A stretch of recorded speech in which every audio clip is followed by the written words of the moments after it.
2017 Porsche 911 GTS Cabriolet PDK Automatic.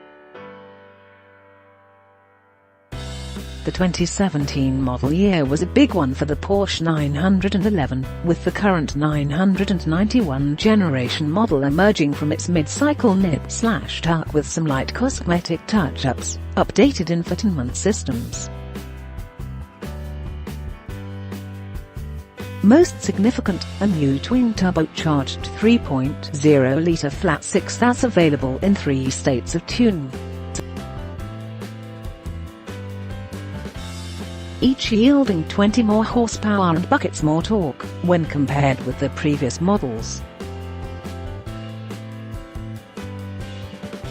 This move to forced induction for the bread-and-butter models represented the most consequential change to the 911's magic recipe since the 996 generation model launched in 1999 with water-cooled engines that replaced the maker's air-cooled masterpieces.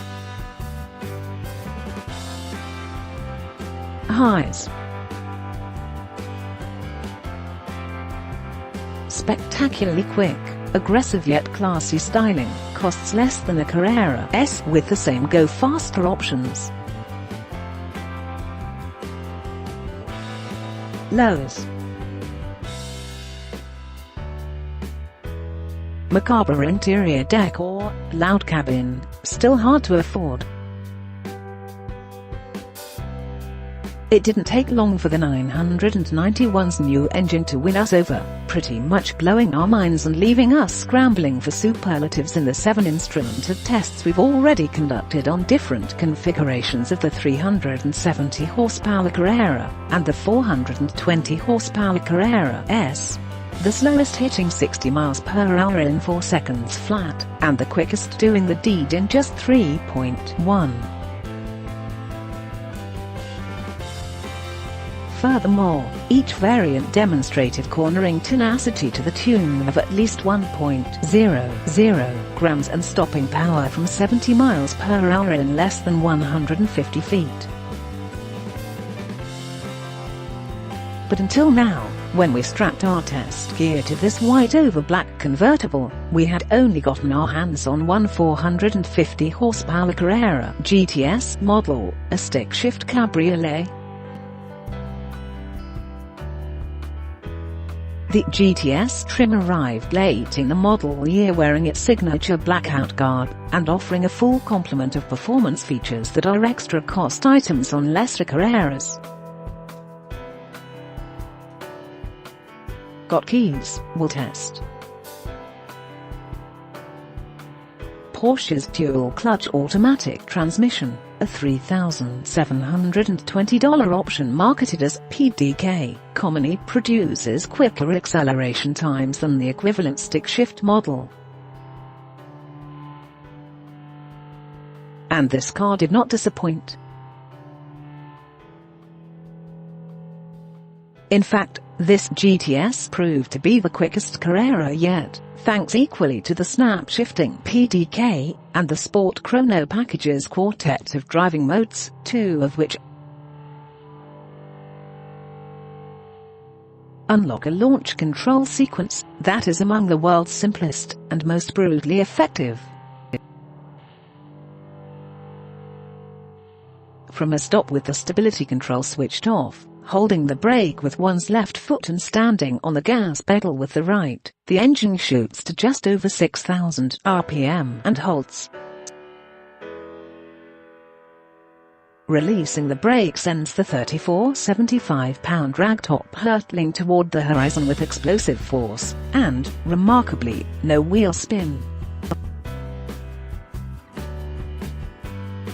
60 miles per hour arrives in a stupefying 3.0 seconds.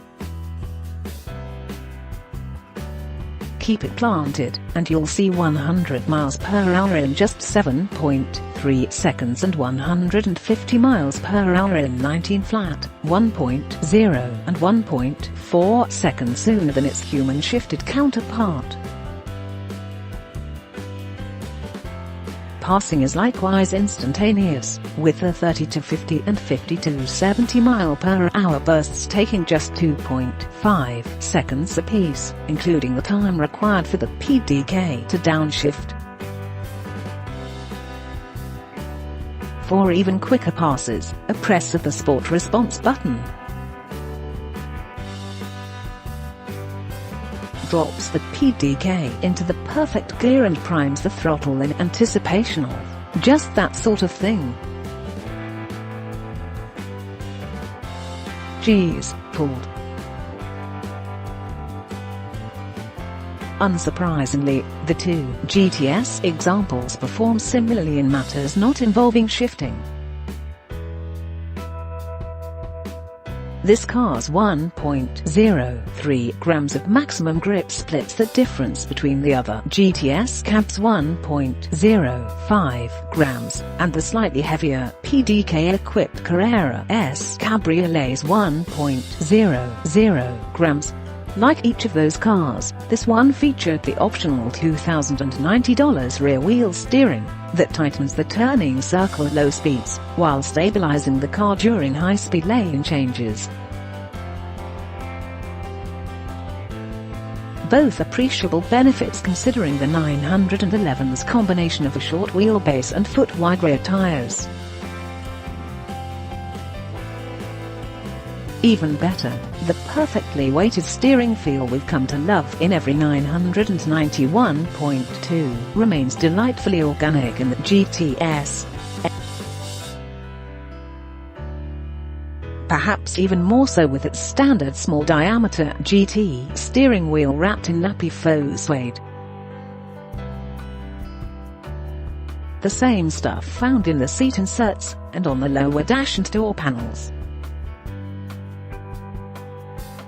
And as we discovered during some spirited early, it's not hard to summon some of the GTS's 405 pounds-foot of twist, available as it is from 2150 through 5000 RPM, and make the rear end dance in corners. That said, in Sport Plus, where the throttle is the most sensitive, and the electro-nannies are the most lenient, it may not take much for your boot scoot baby to become a whirling pirouette. This car certainly doesn't spin as easily as the famously terrifying 930 turbos of the 1970s and 80s. But it's a real possibility for novices, or anyone unfamiliar with the cornering physics of a vehicle carrying nearly 2/3 of its mass over the rear axle. Selecting Sport and Sport Plus also brings commensurate adjustments to the standard PASM adaptive dampers, as well as activation of the louder of two modes for the exhaust.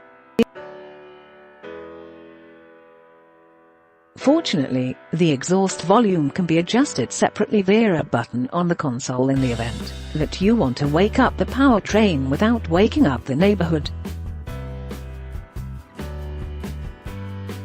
Either would help, while still remaining stylistically consistent with the GTS's heritage.